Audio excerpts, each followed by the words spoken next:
It is Tuesday, March 12th, 2024. This is another free agency tracker edition of Football Today. I guess you could call it the first one. I got my dudes from the Talking Giants world, Bobby Skinner, Justin Penik. I am Chris Rose. Producer Mikey is here as well. And before we really get going and unwrap all the gifts that were under your football tree on Monday, even though it won't become official until the start of the league year on Wednesday, Justin Penik is a year older since we last saw him. Yes, happy birthday. I forgot to say, I did say text him, but I forgot to say it on the show last night. We were so tired. So happy birthday, Justin.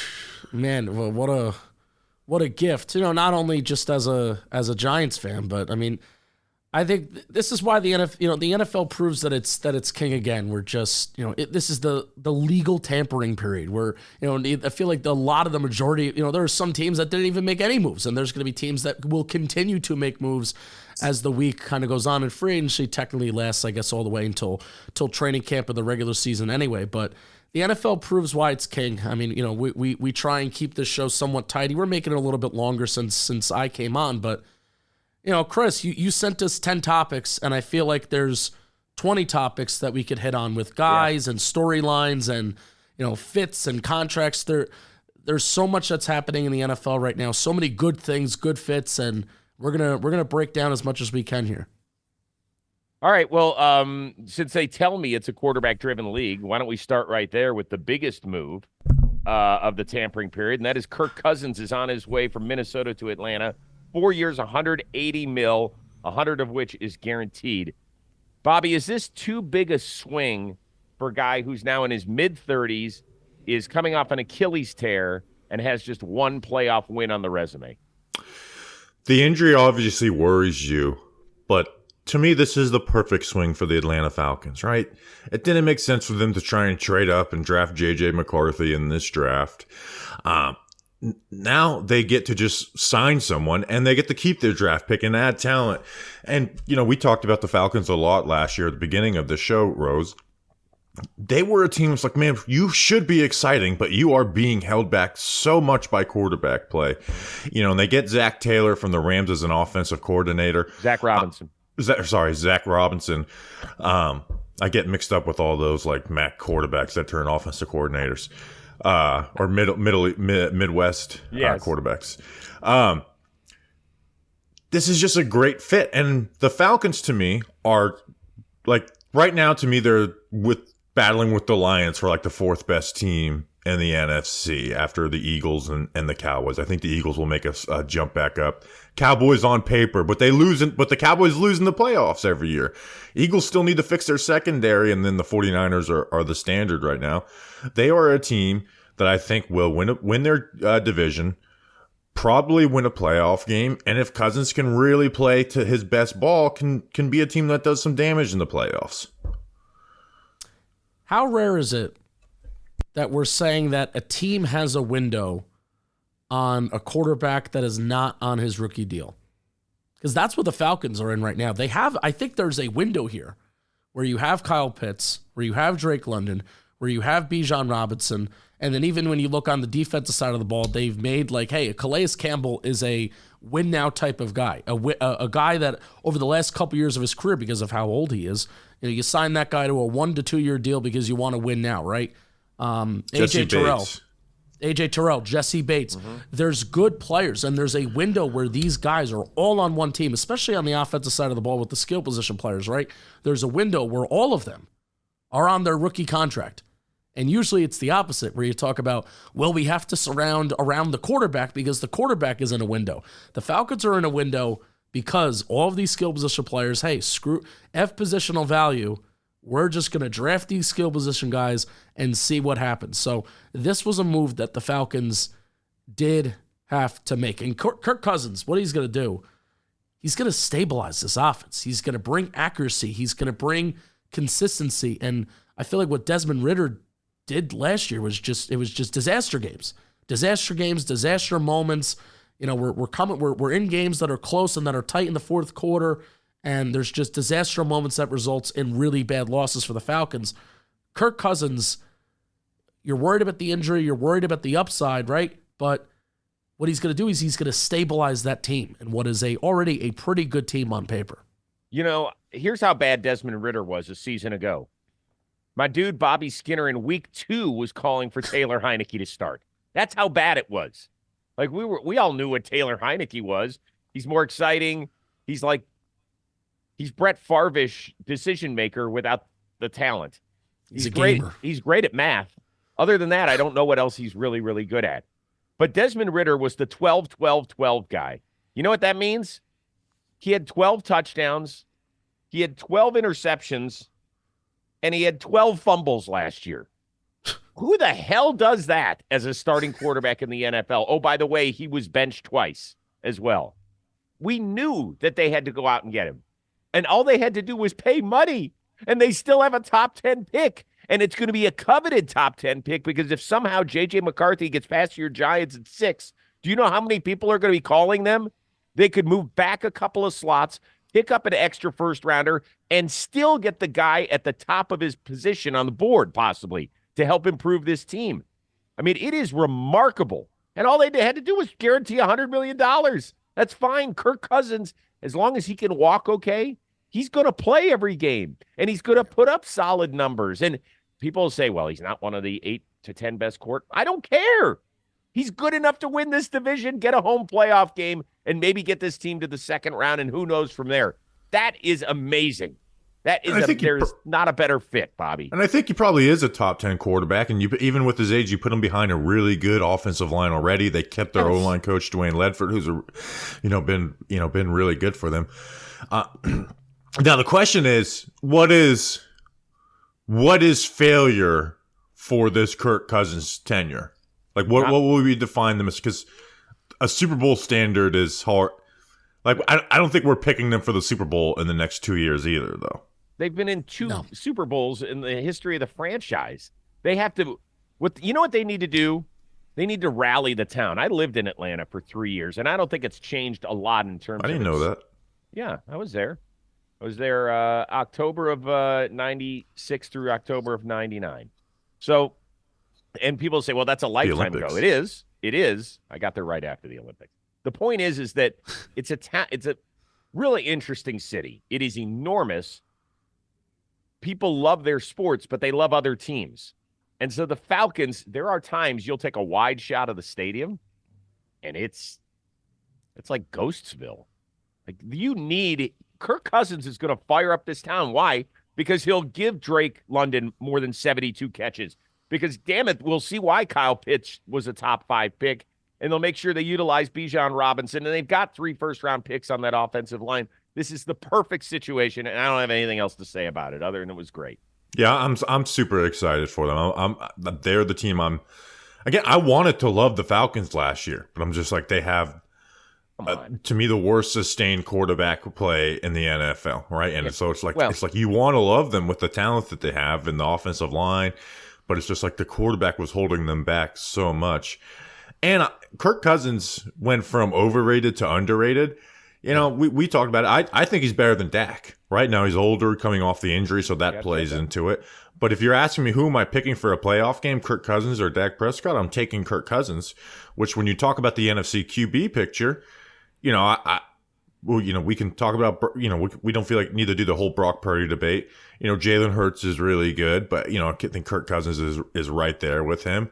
Like the NFC quarterback, like he's right there at the top. Yeah, near it.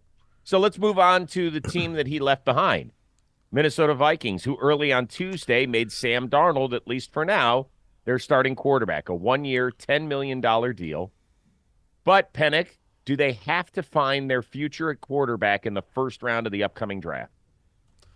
I still say yes. I don't think this Sam Darnold deal changes kind of anything for the Minnesota Vikings. It's necessary to have somebody else that's there in case the cookie doesn't crumble your way. But, I talked about last episode kind of just flirting around, J.J. McCarthy and Michael Penix, those two guys feel like one of those two guys, get ready to learn Minnesota, buddy. And I don't think that changes anything. Right, Bobby? Yeah, but to me, they're in a weird spot, though, because do you really want Michael Penix, even though it's like that might be the best fit for Michael Penix, do we think Michael Penix is going to be a really good quarterback in the NFL? You get Sam Darnold as the bridge, which is it's very funny what not playing can do for a quarterback's value. It always goes up. Yeah, just take a year off. If you were a former first round pick, take a year off and you will get a night. Remember Mitch Trubisky? Mitch Trubisky threw 4 passes for the Bills. Right. One was a horrible interception. Like, here you go. Here's $10 million per year. They're just in a weird spot right now where they've got good talent. They need to continue to add more on the defensive side of the football. But they are well coached. Like, they're just in a weird spot. I'm not totally a fan of what Quezzy's doing over in Minnesota. Like, are they going to let Danielle Hunter walk? Well, yes, he was the one guy who couldn't get tagged, and he's the biggest guy who didn't move in day one. Like, you didn't even hear a rumor. There was nothing attached to him, which was bizarre. And also they got Jonathan Greenard as well. Yeah, Jonathan Greenard, who came up from he had 12.5 sacks last year with the Texans. I agree with you, Bobby, when you said they're kind of caught in the middle here, which is why 2 weeks ago I said I would trade Justin Jefferson. I would get picks, and I would do whatever I can do to go find the next quarterback, which means jump into the top 3. I'm doing it. I know that the Patriots might not want to do it, but they did sign Jacoby Brissett, who could certainly get them to next year or get them to whatever they want, and the Patriots would play massive hardball. But I think I'm a huge Kevin O'Connell guy. I really am.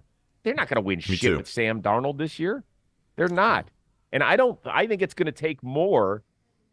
I mean, I suppose they could trade up to the Chargers at 5, hop in front of you guys and go take J.J. McCarthy. Like, I suppose I could buy that one. But he would look good in that Minnesota offense, too. He would. I believe he's got the right skill set for that, and I think he'd get great coaching from O'Connell. But if you want to guarantee yourself, then you've got to get at least a 4. Because, I mean, it's possible that some team is enamored with J.J. McCarthy, calls the Cardinals and says, hey, here we are. And the Cardinals might be willing to do that, by the way. Yeah. That'd be crazy. McCarthy top 5, I think would kind of be crazy. But, regardless. I hope it happens, to be honest, for my Why do we Giants. think that it's crazy necessarily? We don't know. He's the guy who we've seen play more college football, but don't know enough how it translates over the NFL. Because it doesn't seem like he was asked to do that. Right. Yeah, but I do want to talk about the quarterbacks in the draft. I know this isn't the episode for that, but he is getting pushed up by the fact that he just plays quarterback. When you watch the top 3 guys, they do shit that J.J. McCarthy is like, I've never seen you do that. But it doesn't mean that he can't, Bobby. I don't think he has the arm of any of those cats, and he doesn't have the ability to run like Jaden Daniels does. I just don't. I've did all my quarterback evals last week, and I am deathly afraid of the Giants taking him at 6. Not because I don't think he's going to be any good. My thing is I don't think he's ever going to be more than slightly above average, and it'll take time to get there. And to bring it back to the Vikings here, like the Vikings are one. It's probably the team. Now, maybe there's another team that I'm forgetting, but probably like the team right now. It's like there's a reason why, like I'm saying, that Michael Penix and J.J. McCarthy are kind of perfect landing spots because you have good coaching, because you have Justin Jefferson, because you have the bookends at tackles and the solid offensive line. It's already an infrastructure that's so good. So, Chris, I'm surprised to hear you say, like, oh, trade Justin Jefferson, because, like, I think the Vikings can kind of stay where they're at right now and take whatever guy is there, and he could go and maybe be successsul. And they've been linked to quarterbacks. I feel like you're saying maybe be successful at the most important position in sports. I mean, well, really, they're a good quarterback landing spot team. Yeah, is what I think Justin's saying. Yeah, possibly, but you have to move up if you want to. I don't think there's any question. Can we agree that J.J. McCarthy's not going to fall to 11? Whether it's right or wrong. But what if they trade back and take like Michael Penix, or they trade up from the second round and take Michael Penix or something? I have a different philosophy on that stuff. I mean, if you are, I don't know, man. God, then you're fighting a whole bunch of other teams because we just think that nobody else is going to want Michael Penix. It's Somebody else might want him late in the first round, guarantee a 5th year. You don't know. Right, which is why I wouldn't want my team really taking any of those guys, right? Okay, so now you're going to go play with Sam Darnold, and you're going to go 8-9 this year, and then go into a quarterback draft in 2025 that a lot of people say isn't close to the one in 2024, and then what? Well, I agree. The Vikings are in a very middle of the road spot right now. But we can't do the 20, like Jaden Daniels popped up out of nowhere, and every time we say it's such a great quarterback class, it ends up sucking, and then the next year, has some guys. So that is true, except that the top 2, we were saying it last year, the top 2 are going to be Caleb Williams and Drake May. That hasn't gone anywhere. Yeah, but you do have guys come out of nowhere almost every. Again, I'm not saying they need to bank on drafting a quarterback next year. It's we talk about it with the Giants, like they're in a weird spot where it's like I don't want them to take one of the non-top 3 guys, but they're going to have a hard time figuring this out. Okay. They're just in a bad spot. But I don't believe in forcing quarterback just for the sake of it either. All right, so I want to bring it back to Sam Darnold. Week 1 of this year. Sam Darnold is the starter for the Minnesota Vikings, yes or no? I say no. I think so, and I've already he's going to throw 2 touchdowns and 3 picks. Yeah, I don't even know he's playing. I believe he will be the starter week 1 as well. I think so. Okay. Yep, I think so too. All right, the running back market was certifiably insane on Monday. Aaron Jones, by the way, is now teammates with Sam Darnold. He stays in the NFC North. He got cut by Green Bay. Now he signs a 1-year, $7 million deal to be the lead back with the Vikings. As for the rest, Saquon to Philly, Josh Jacobs to Green Bay, Tony Pollard to the Titans, DeAndre Swift to Chicago, Gus the Bus to the Chargers, Eckler to D.C., Devin Singletary to the Giants. I think I got most of them, if not all. First of all, can I pat myself on the back before we start breaking down the running back situation? Y'all scoffed at me when I said Saquon to Philly last week. Well, I'm still scoffing you. They're the team has been the prime example of not paying the running back, and they just paid like the highest running back contract in a few years. How about, hey, Rose, hell of a job. I didn't see it coming. You're the motherfucker. How about one of those for me? Yeah, Bobby, give him one. We love complimenting. We call him Chris Roseman around here. I don't get it from the Eagles' point of view. Like they've been the team that like DeAndre Swift. We've talked about him. Bad vision as a running back, but he's gotten to play behind 2 of the best offensive lines in the NFL. We saw Miles Sanders drop off once he wasn't behind that Eagles offensive line. To me, they're the poster boy, the poster child for not paying a running back. They still like okay, we'll talk about Giants players. They should have paid Xavier McKinney and not Saquon Barkley. I would agree with you, but that's not here. By the way, holy shit. Did you at least for a second when he headed to Philly think, my God, Rose said that? Come on, Bobby. Did you think for a second? My mind was in a million places. I hate to break it to you. There was a lot of other emotions that we were having as Giants fans. Stop it. Yesterday was nuts. Busiest day in talking Giants history yesterday. Okay. So yeah, where do we want to go with this? Well, I want to get to my question is, did we learn anything, Penik, about where running backs stand in this sport based on what has transpired?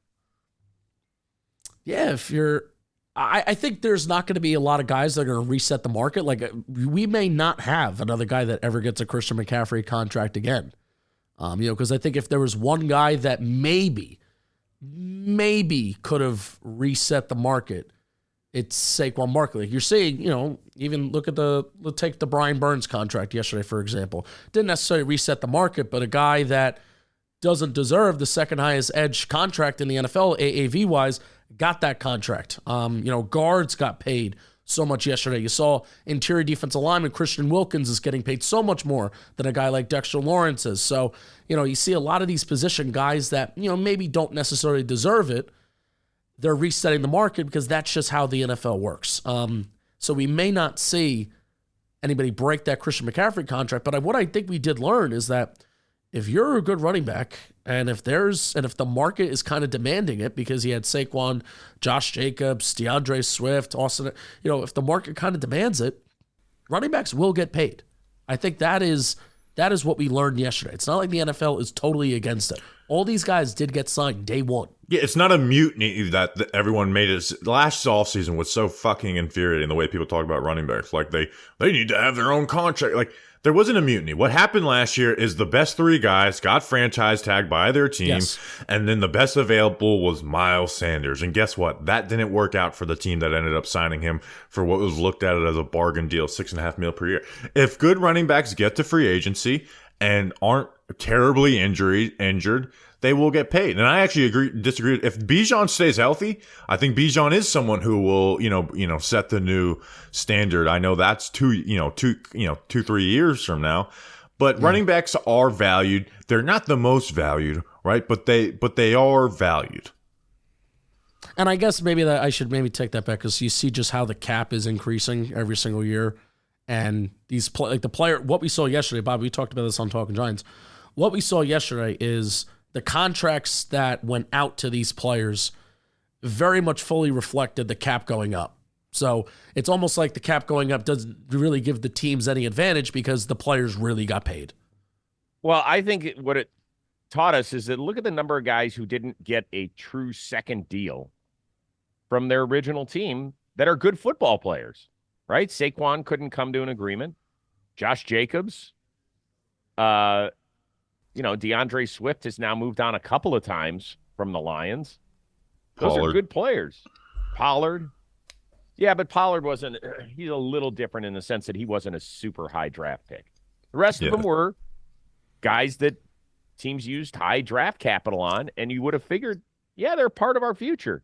And instead they're going to be somebody, and I think this is going to kind of be the norm moving forward. By the way, can I just tell you this? How much did the Bengals screw Joe Mixon? Right? They end up cutting him, which we talked about, I think, on last week's show about the possibility of that happening.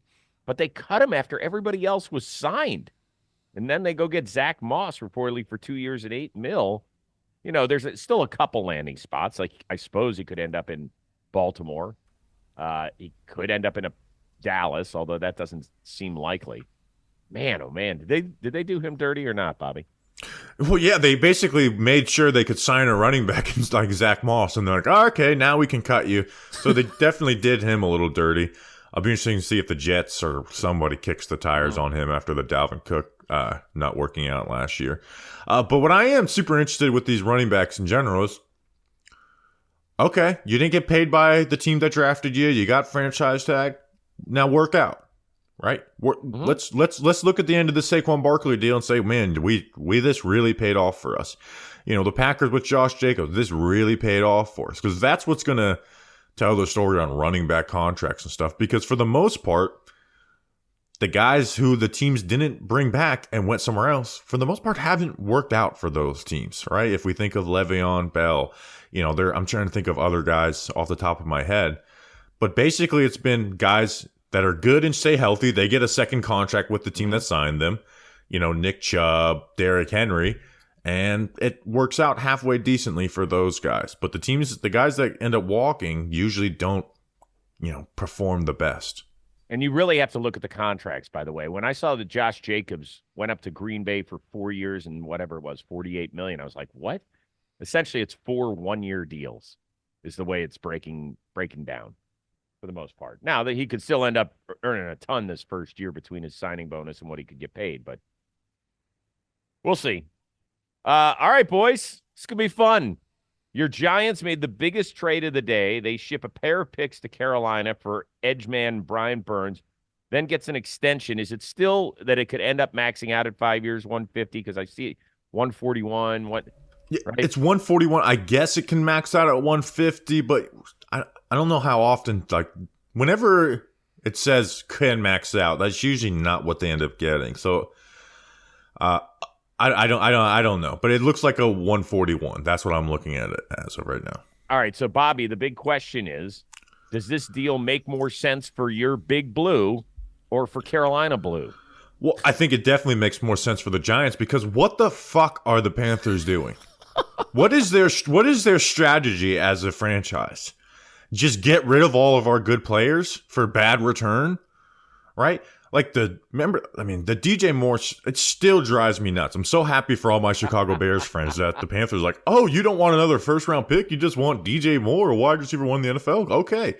They got offered first-round picks in the past by the Rams for Brian Burns. They Two first and a second. They have nobody to pay. They lost Frankie Louvu, one of the other only good players on their roster. Who did they have to pay that they couldn't just keep Brian Burns and trade him for a second and a fifth-round pick? A second-round pick, those are valuable. They're probably not going to turn into Brian Burns, especially with the way the Panthers have drafted since this regime has taken over. They are I think their owner's the worst. His press conferences are embarrassing. The way he describes the way things go down is embarrassing. I think he's impulsive. I feel bad for Carolina. I feel bad for all my, NASCAR people who have grown up Panthers fans in North Carolina because they are the worst run team in the NFL, and it's going to continue. It's not going to end. Because this is bad ownership. 2 firsts and a second. Said no thanks it was a rental this year. Brian Burns was a rental this year on a 2-15 team. And they don't even have their first round pick. They don't even have the number 1 overall pick. Yeah, listen, I will say this. The fact that we know what the Rams were offering is what makes this thing suck for the Panthers. I still think this sucks, though. Just pay him.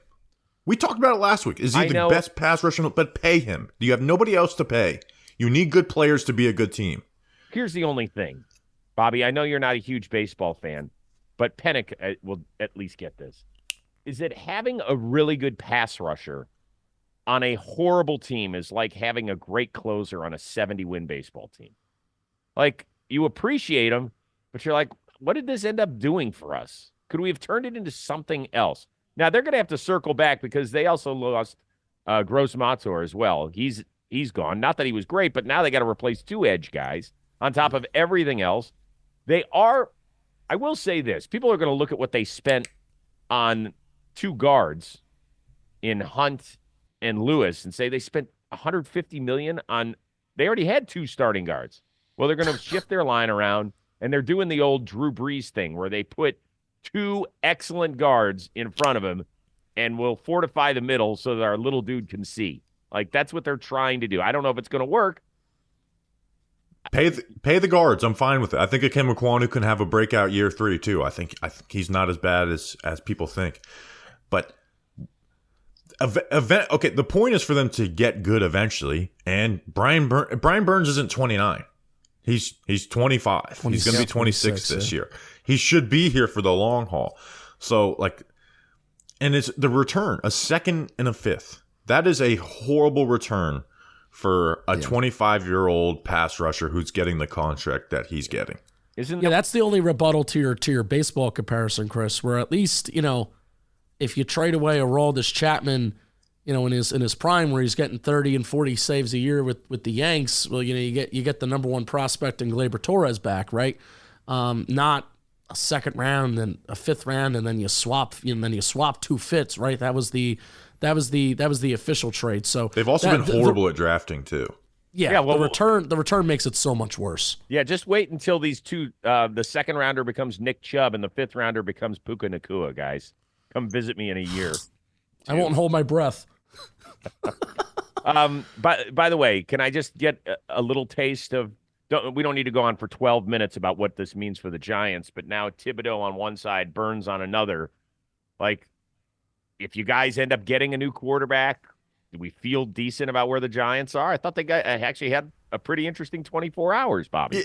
So we talked about Brian Burns last week, and I think he's an overrated player, but he's still, like I said, really good. And we said the Panthers should have paid him. I think he can grow. Kayvon definitely needs to grow.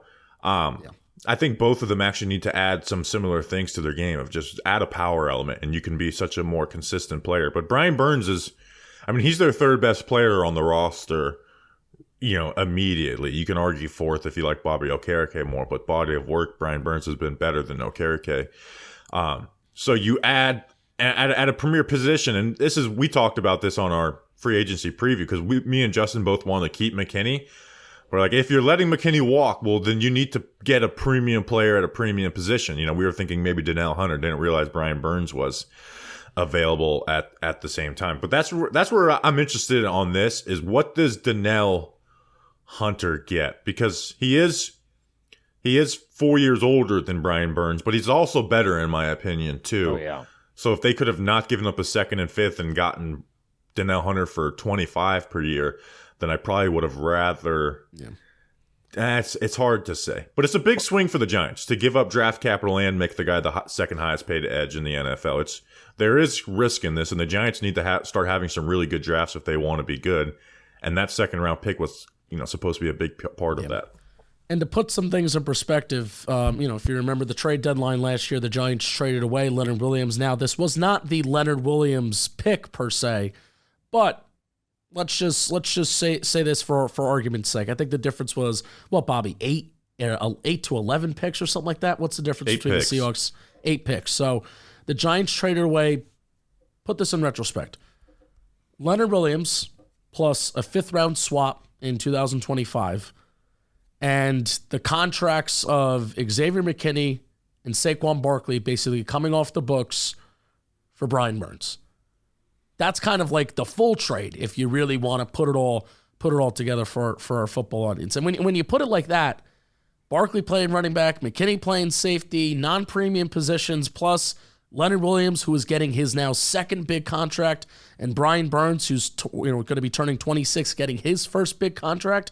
And this is also, the last time the Giants had a player with 40 career sacks on their team was Jason Pierre-Paul in 2014. 46 sacks through 5 years with the Panthers for Brian Burns.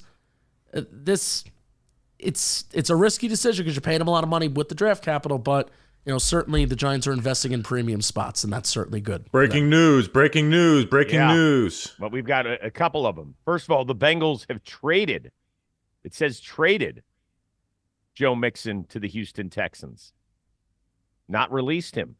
That's interesting. Can't imagine they got much for him. But that's a good move I think that is probably a good move we'll see what the Texans end up trading. Probably a day 3 pick. Yes. Because they were ready to cut him.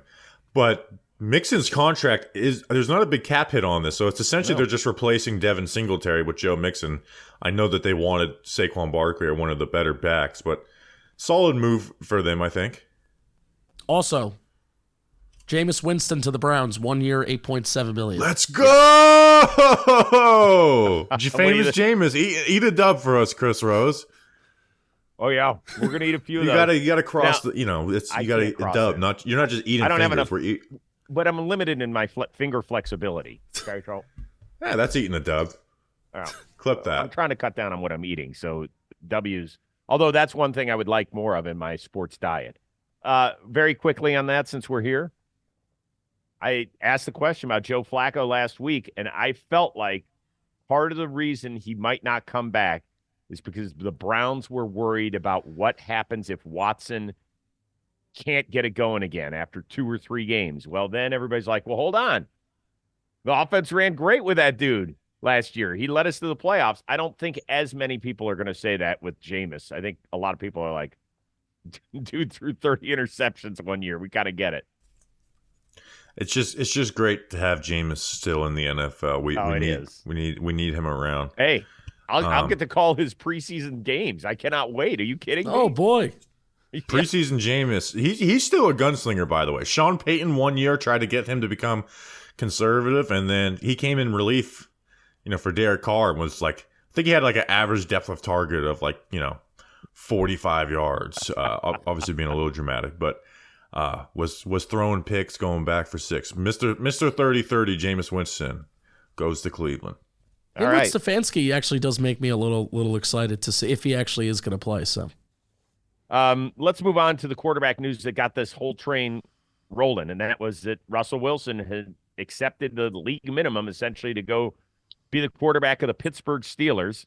Nobody has actually come out and said, "Hey, it's his job," and Kenny Pickett, we're moving on. Like, we'll find out at the first Steelers press conference. But now the big question is, does adding Wilson to a team that got nothing out of its quarterback play, essentially, but still made the playoffs last year, a formidable team to press for the AFC title? No, not the AFC title. They're a playoff contender. They can win a playoff game, but no, they can't hang with the best teams in the AFC against the quarterback to win. They won't have a bye week, so to beat 3 of the quarterbacks that they would have to face to go through the AFC playoffs. No, but I do think it's a decent signing for the Steelers. Just because they're paying him $1.2 million? I mean, is that the only reason, or is it because he's a significant upgrade? He's an upgrade. Like he's not the same Russ that he was, but he can throw some jump balls to George Pickens. Needs to get a ball winner on the outside. We'll see. It's not going to be super pretty, but I think Arthur Smith is a better offensive coach than Matt Canada. The middle of the field won't be utilized very much with Russell Wilson. But it's a solid signing for them. I'm happy for the Steelers to do it because of the situation that they're in, where they can't really go get a quarterback. Right.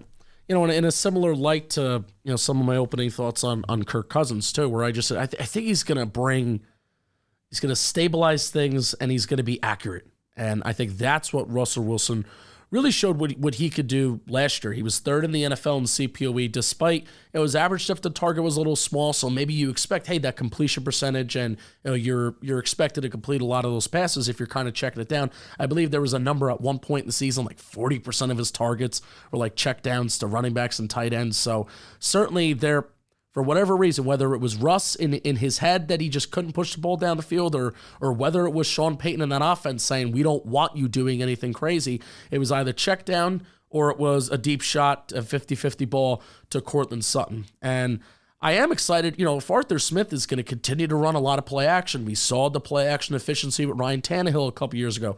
If he is going to run play action, I feel like that's where Russ was kind of at his best with Seattle, where he can kind of just sit back there, do some circus wild stuff, throw it down deep to Tyler Lockett and see if he can come down with that football. So I'm excited for this, basically from the standpoint of Russell Wilson was 3rd in CPOE last year.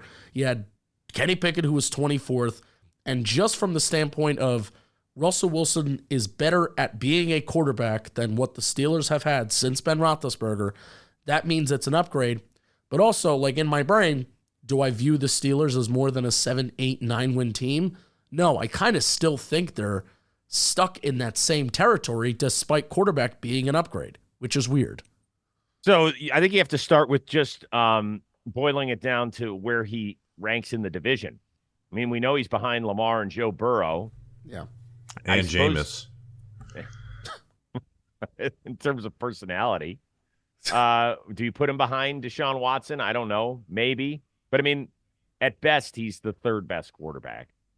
So I don't know how much better they can get. Everybody's like, well, with an elite defense and Mike Tomlin, he never has a losing season. You know what else he doesn't do? Win playoff games. I think he's lost 5 in a row. The last playoff victory came in the 2016 season. Been a while. So yeah. I know that they're my arch rival, but I'm being fair here. Like, they're a good, solid football team. But I don't look at them significantly as a significant upgrade with Russell Wilson there. I think the offense will be better. I don't think it's going to be the same script as we saw last year every week, which was they put one drive together in the 4th and end up winning by 4. But here's where it's like they paid essentially nothing for him. That's why it's like we said, we're not singing the praises of this, but it's a smart, this is a lot better than thinking you're going to be the guy who fixes Justin Fields, right? And giving up draft capital for Justin Fields. So I like it more from that standpoint. It's like, okay, well, you didn't give up anything. It's not a panic move. It's not, paying Jameis, $10 million to be your starter. It's just, it's the one thing it does. Now they're screwed with Kenny Pickett. They're not going to pick up a 5th-year option with him. They could come out and say, we still believe in Kenny Pickett. We know that that's bullshit. So now Russ, if he plays great, you either are going to have to throw goo gobs of money at him or you're going to have to replace him. It's weird. They have kind of forced themselves into a win this year mode a little bit. I think in the building they already knew they needed to replace Kenny Pickett anyways. Yeah, for sure. I think they felt like they knew what they had in him. All right. Let's move on to one of the guys who really cashed in, Christian Which Wilkins. is why that was a bad draft pick in the first place. What's that? Kenny Pickett. That was a bad draft pick in the first place. Yeah, I get it. Christian Wilkins was a great pick for the Miami Dolphins. Now he'll really be earning his cash out in Sin City. Gets 9 figures with a chance to line up next to Max Crosby. Penik, if Vegas keeps adding defensive pieces, is that enough to make it to the playoffs? Again, you're a really tough division. AFC is such a tough conference. I'm not totally convinced that Antonio Pierce is going to be a good offensive coach and could put together like a good offense, and that's something that's a really big TBD right now for the Raiders. But this defense is super, super fun, and we saw what they did to Patrick Mahomes and the Kansas City Chiefs towards the latter part of the year. Christian Wilkins, man. I know there's some people that are like, you overpay for a guy that doesn't get after the quarterback a ton. The last 2 years, he's gotten after the quarterback. 7 sacks. He didn't have a ton of QB hits in 2022 per se outside of those sacks, but 2023, he definitely did. Reached double-digit sacks for the first time in his career. Got to double-digit QB hits along with 17 QB hits outside of just those 10 sacks, according to PFF. And obviously, we know that he's a really good run defender as well. I'm really excited to see how he's going to do next to Max Crosby. This is a guy that can be a dominant player. Against our Giants, he just demolished a really bad offensive line against the Giants. And we know that in that AFC West, there's some good offensive lines out there. So I'm really excited to see him paired with Max Crosby, like I said, and the momentum that defense had going in with Patrick Graham and Antonio Pierce last year. It was Patrick Graham and I believe what's his face? Brian Flores that they drafted Christian Wilkins together. And so Wilkins was good right off the bat, too, coming in Miami. Yeah. Patrick Graham was part of that team that drafted him. Patrick Graham's roots come as a defensive line coach. And Max Crosby was one of the more double-team players in the NFL last year and was still able to produce. I love this signing. Now, the Raiders have a huge quarterback question, so I'm not predicting playoffs for them. But I love Patrick Graham. He's one of my favorite coaches in the NFL. We really liked him and talking Giants land. Really was just rooting for the best. And we saw what he did last year on the defense with dog shit talent outside of Max Crosby. You add Christian Wilkins to that D line. Hopefully they can get the draft right and add help with the secondary and the linebacker room. But yeah, this is a really good signing for the Raiders. Yeah, it's great. I don't know what they're doing at quarterback. Gardner Minshew, I don't get it. I just do. I don't get it. They're sitting right now at 13 in terms of the draft.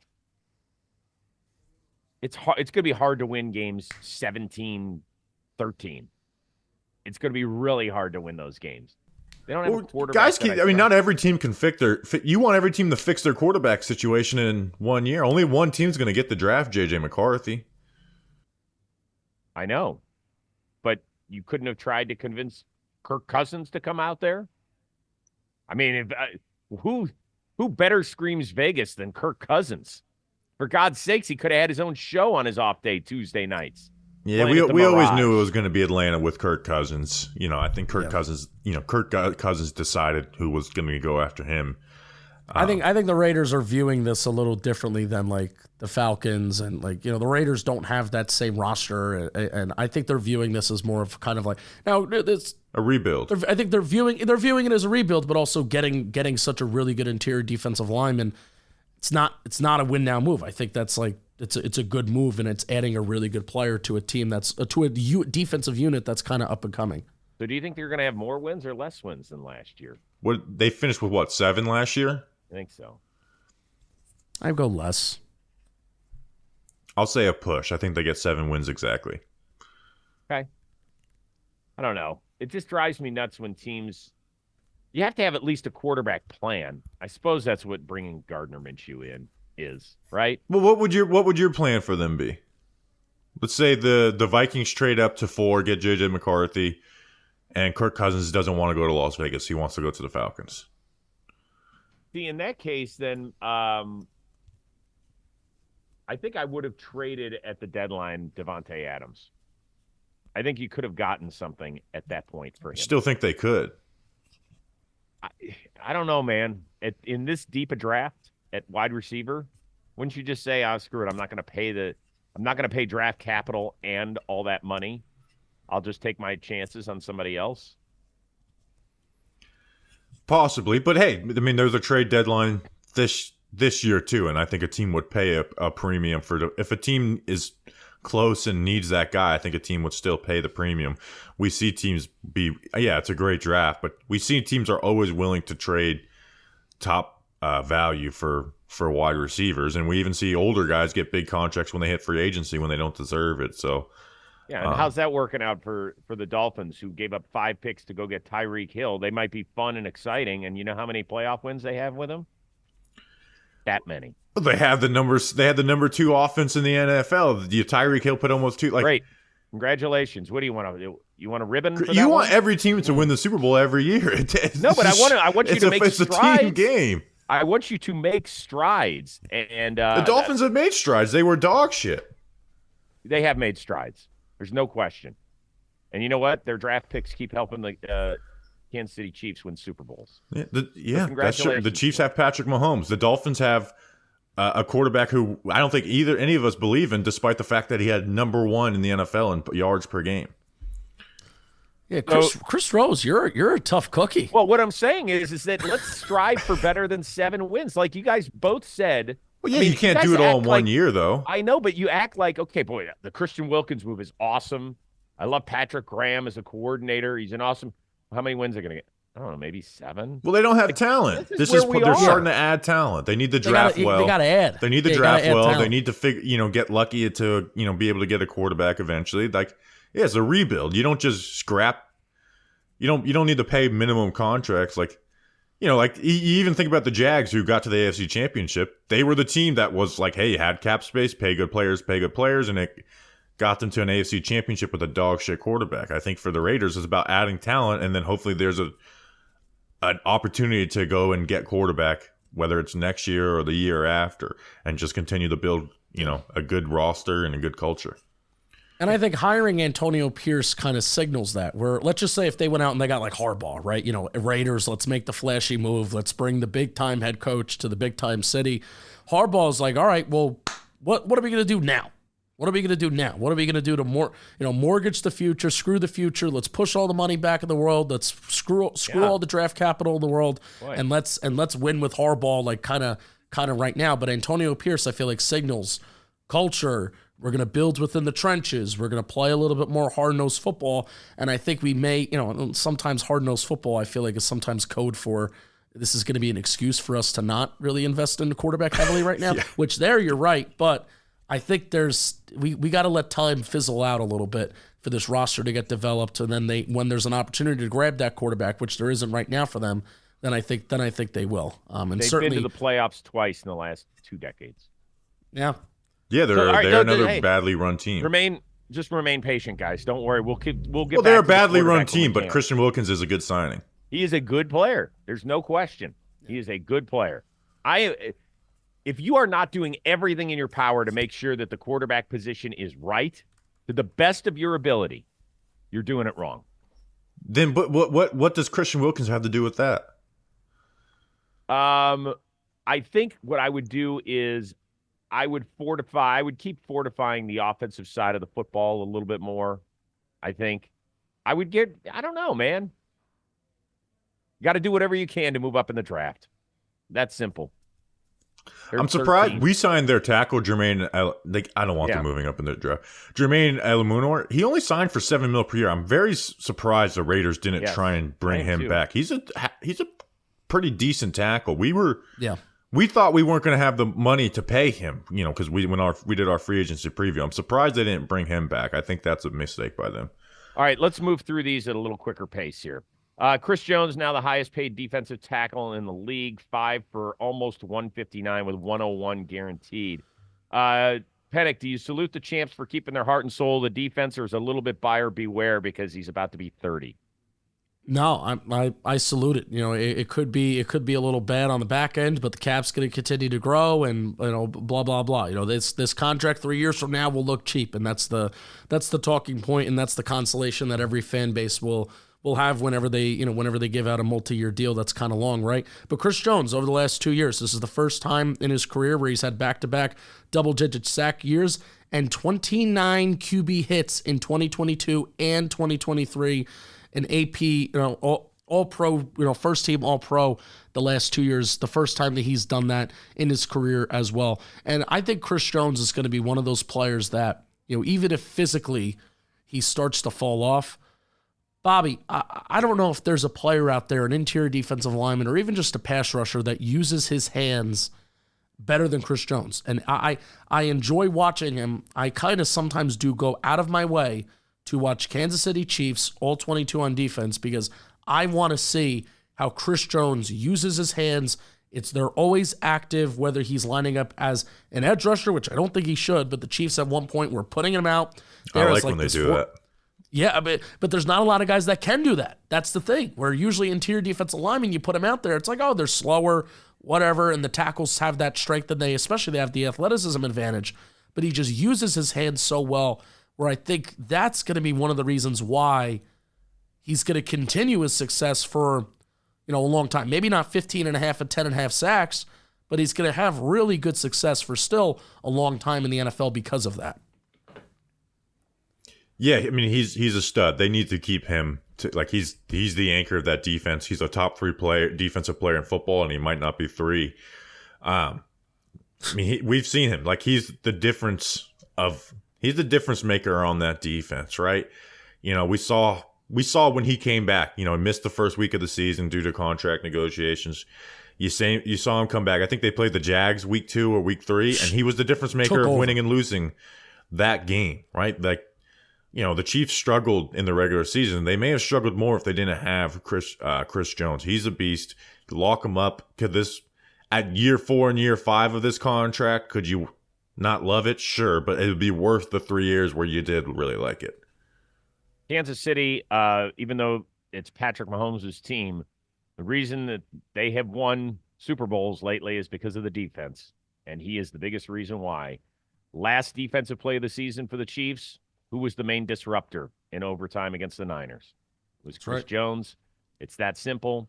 Statistically, you talked about the sacks, Penik, highest pressure rate of any interior defensive lineman a year ago. Dude's a stud. He lets it all hang out, whether it's at the scouting combine or every Sunday in the NFL. Dude's awesome, and he's one of those statue guys. He just is. He's beloved in that city. Congratulations. One of my favorite moments from the Super Bowl was Andy Reid tackling him. That was great. Andy Reid was, there was some physicality in that Super Bowl, whether it was Travis Kelce getting in his shit. Yep. And then him tackling Chris Jones, that punt pass kick thing. He may need to suit up at defensive tackle with all the money they're spending. Baker Mayfield indeed does get his $100 million deal to stay in Tampa. Did the Bucs just give us the best blueprint for a non-elite quarterback, but one that's good enough to have your team be competitive, Bobby? Yes, teams should thank Daniel Jones, because Daniel Jones, I became a cap guru last year, right? And I said Daniel Jones, going off of past precedent and cap percentage, should be between 33.3 and 36.9 million per year. And then he gets 40, so he resets that. Right? Maybe we're that second between second and third tier quarterbacks is that cap percentage is going up.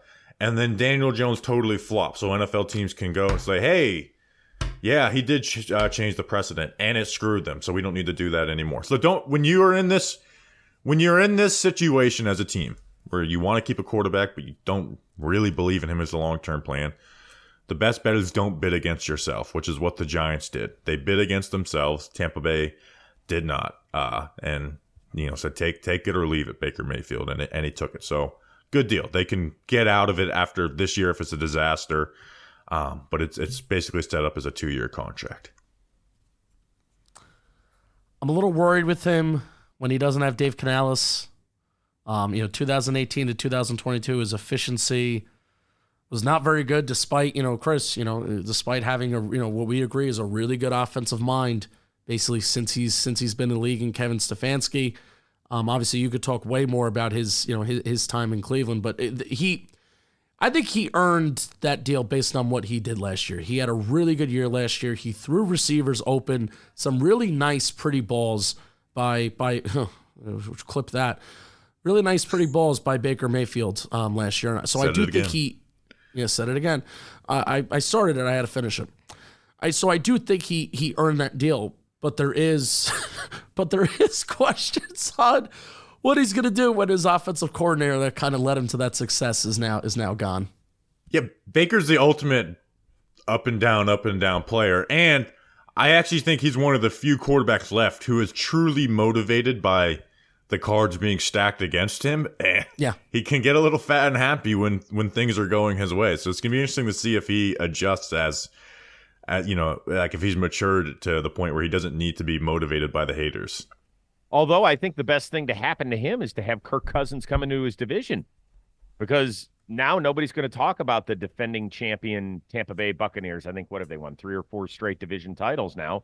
Nobody's going to be talking about them. They're all going to be talking about the shiny new toy in the ATL, and Baker will use that to motivate himself and his teammates. I have always said since day one, I didn't believe that Baker was good enough to win a Super Bowl, but I always felt like he was good enough to win a lot of regular season games and maybe a playoff game here and there. And that's exactly what happened last year, and I think it could continue to happen down there. So I'm happy for him. They also have 4 of the top 92 picks in the draft. They have kept Mike Evans around. They have tagged Antoine Winfield. So, this is all good stuff for them. And while we're all talking about the Atlanta Falcons, because that's what's going to be the buzz, Baker's going to be motherfucking everybody behind closed doors and saying, see, nobody believes in you guys. And there are few dudes better at that in this league than Baker Mayfield to turn it and take a little tiny pebble on his shoulder and turn it into freaking Mount Rushmore that's actually on his shoulder pads. Yeah, keeping Mike Evans was huge for him. Yeah, but yes. I am interested to see what happens without Dave Canales there, too, like Justin said. But we act like Dave Canales was this guru, but nobody knew his name before last year. No, but I'm saying, think of the Eagles losing Steichen, right? And you're like, okay, but Brian Johnson, he's the QB coach, and it ends up sucking. Not to say that their new offensive coordinator is going to suck, but it's a. Although, isn't it Brian Johnson? Let's go look. Is that who moved down there? No, he went to the Commanders. It's Liam Cohen. So he was with the Rams and in Kentucky a couple years. So I think they'll be fine. He's a good play caller. Okay. Bengals slapped the franchise tag on T. Higgins, and now the receiver reportedly wants out. He has requested a trade. How's this thing going to end up, Penik? I think they're going to pay him. That's at least what I think that they're going to do, because again, they have there's a still this window with the Cincinnati Bengals, right, where the Burrow contract is eventually going to kick in, but I think they should think about it. And it's T. Higgins on the field and T. Higgins off the field. We have a little bit of a sample size of both of those things. So the splits are very interesting.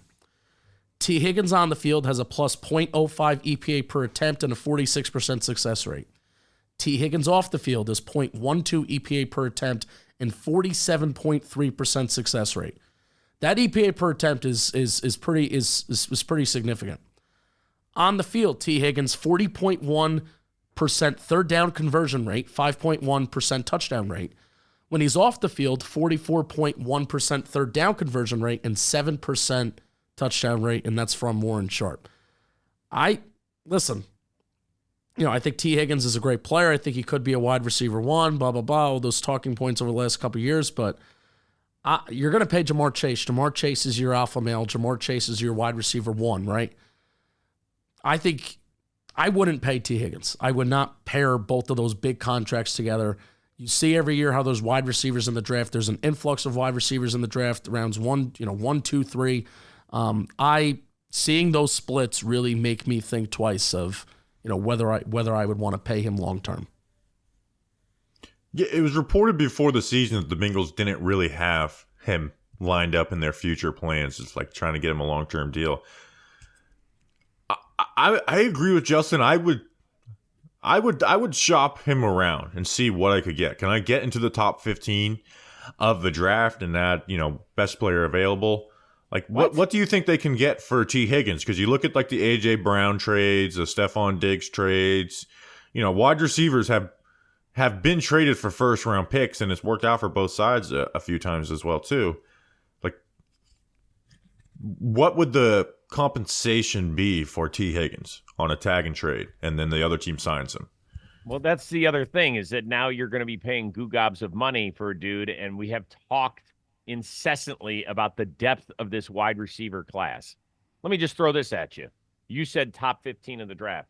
Let's say one of those big three receivers, Marvin Harrison, Neighbors, or Odunze, slid to the middle of the first round. Would you rather have T. Higgins and have to give him $100 million, or would you rather have one of those three guys on a rookie deal? Well, they won't slide to the middle of the but they might round. slide to 11. Or we don't know how the rest of this is going to play out with the quarterbacks. We just don't know. So it's possible. My point is think about the last deep wide receiver class was 2020. 2021, right? With CeeDee Lamb, Judy was looked at really high. Jamar. What? I'm getting my drafts mixed up. What was the 2020 year? was Jamar Chase. What was the year that Justin Jefferson was drafted? 2020. Okay, so that was a pretty deep draft class too, right? You had Justin Jefferson, and some other guys, and they were able to trade him. I don't know. I would try to keep him if I'm Cincinnati. I would be trying to give Joe Burrow as many weapons as possible. And guess what? You can still probably trade him even if it gets to that point. You could probably still trade him 2 years down the road too. I'll tell you where he's not going is Atlanta, because they just signed Darnell Mooney of the Bears, 3 for $39. That's one thing that as much as we talk about all those good young targets they've got, they didn't have a second guy at the receiver position that you could consistently call on. So now they do. Interesting. Very interesting. All right, last thing, guys. Give me one player that we really haven't talked about where you love the move, and then one where it's a head scratcher and you're like, what the hell was going on here? We'll go around the circle. Penik, you can start each round, and then go to Bobby, and then me for the good one. What do you got? I gotta stick with one. Yep, just one. I want the negative one. Well, you can have one good one and one negative one each. Okay. Just go good around the table. I really like. Man, there's a couple guys I really like. All right, that's it. You've run out of time. Bobby, give me a good one. Can I do my bad one first? Because it's fresh in my mind. Go bad then. Why did the 49ers cut Eric Armstead to save $2 million in cap space and replace him with Yetur Gross-Matos and Leonard Floyd? That was my bad one. Why did they do that? They saved $2 million in cap space, and then Yetur Gross-Matos is not good, and they gave him a big contract, and then Leonard Floyd is still good, but they saved two. Why did the 49ers do that? Doesn't make sense to me. Okay. Is that your bad one too, Penik? Yetur Gross-Matos was my bad one. They paid him. Like, I actually think Leonard Floyd has given good production, and for 2 years, it's not the worst thing in the world. But giving Yetur Gross-Matos, and I get he's younger, but the same money as Leonard Floyd, who actually has produced in the NFL, it's kind of crazy. I like Geno Stone going to the Cincinnati Bengals. That was mine too. I like that a lot too. Yeah, 2 years for $15 million. They had only 3 interceptions from the safety position a year ago. They're very young in the secondary. Obviously, Jesse Bates and Von Bell were 2 very productive guys, and Bates in particular, a ball hawk. So that'll give somebody for them to roam center field. I like that a lot. As far as the bad one, actually, I'll go to the guy who was a Cincinnati Bengal and now a Tennessee Titan, Chidobe Awuzie. 3 for 36. The guy has had 0 interceptions since 2021 and only 6 in his 7-year career. I mean, fine. Okay. I mean, I need something. Go get your hands on the football.